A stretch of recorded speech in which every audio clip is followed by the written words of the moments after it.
Hey guys, Pro1701, and today we're going to be talking about the Ultrasabers Chosen One. I sold it recently to my friend Ian, who's actually in some of our dueling videos. I sold him two of my sabers, and I've already talked about the first one, the Archon 3.1, and why I sold it. And now we're going to talk about the Chosen One and why I sold it. Now, the Chosen One, of course, is Ultrasabers' take on Darth Vader's hilt from the original Star Wars movies. And I sold it. It just kind of similar for the reasons why I sold the Archon. I believe a saber has four main purposes when you buy it. How does it look on a shelf? You know, you're going to display it. You're going to keep it on a shelf, mount it on the wall. You're going to spin it, practice with it, twirl it around. You're going to duel with it, actually dueling against somebody else with it, or four, you're going to wear it as a cosplay piece. These are the main things, and I guess technically fifth could be if you're one of those people that like to customize them, but I don't do that, so I'm not going to touch on that. So the four main points, and much like I mentioned with the Archon, the Chosen One, for me personally, fails at all of these points, and for similar reasons. The first one is the Chosen One is not very screen accurate, especially when it comes to the activation box. And that's actually, for me, the main point is the activation box. The activation box doesn't look anything like the activation box from the movies. And if you're going for screen accuracy, there's plenty of other companies like Saberforge and Vader's Vault and several others that make more accurate hilts. So if you want to display it, you may want to get a more accurate one. Although I do believe the Chosen One is probably a cheaper option.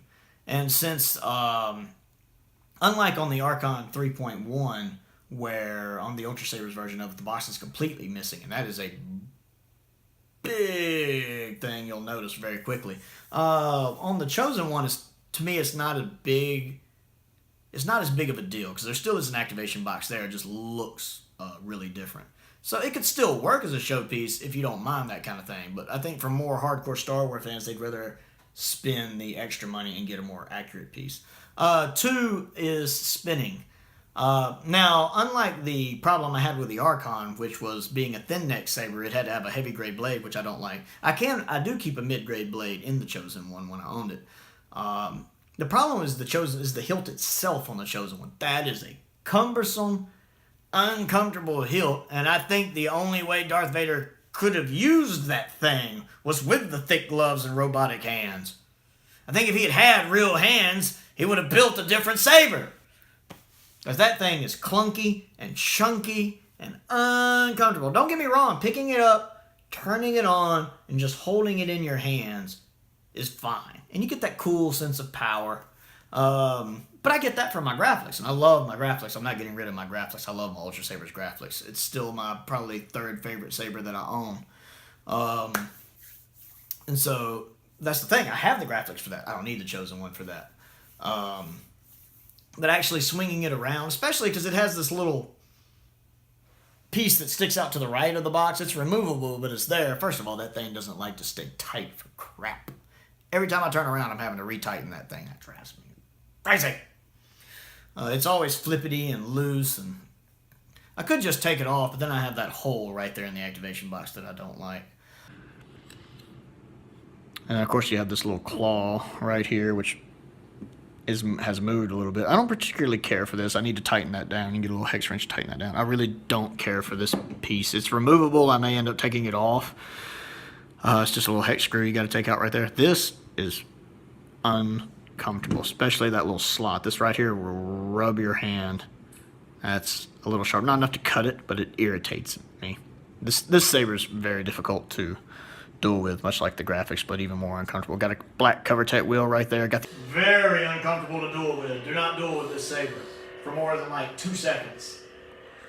But it's just uncomfortable, so it doesn't work for spinning. So it doesn't work as a showpiece. It doesn't work for spinning. It definitely does not work for dueling for the same reason. Even Eric. Eric is my big black friend who's in a lot of the Messing Around with Sabers video. The big guy, like 300 pounds, big dude. He's also my old cameraman, the guy who was off camera holding the camera for me in most of the older videos.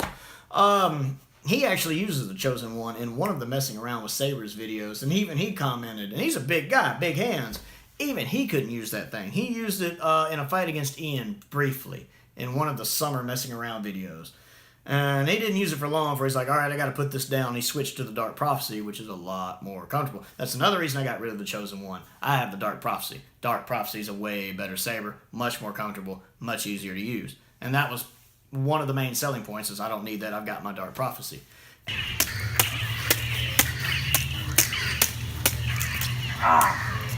Hey, we did the same thing at the same time. Fair enough, I lost the leg. Where's my hand? This is unfair. Okay, fine. I'll use this a little bit longer. And cosplay.